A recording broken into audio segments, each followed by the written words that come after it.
Iraq's Kurdish leader, Masoud Barzani, has claimed victory in a referendum on independence before votes have been tallied, amid threats from Baghdad to take over the region's borders and a demand from Turkey to give up or go hungry, with a result supporting independence expected on Wednesday.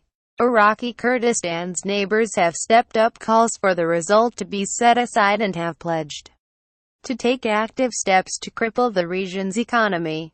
Fearful neighbours look on as Iraq's Kurds stake claim to nationhood. Read more. If Barzani and the Kurdish regional government do not go back on this mistake as soon as possible, they will go down in history with the shame of having dragged the region into an ethnic and sectarian war, said the Turkish president, Recep Tayyip Erdogan.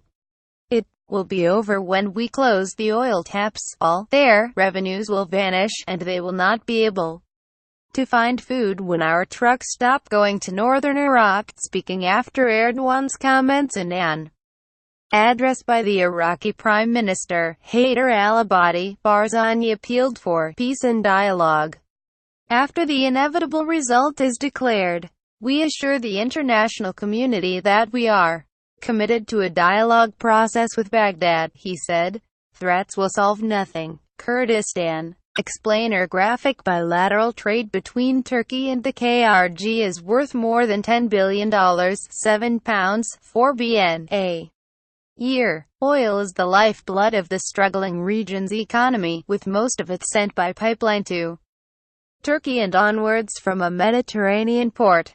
Turkey exports food to the region, and a suspension of trade would also deal it an economic blow. Turkey had believed Barzani was engaged in brinkmanship as the referendum drew near, and Erdogan claimed to have been surprised that it went ahead.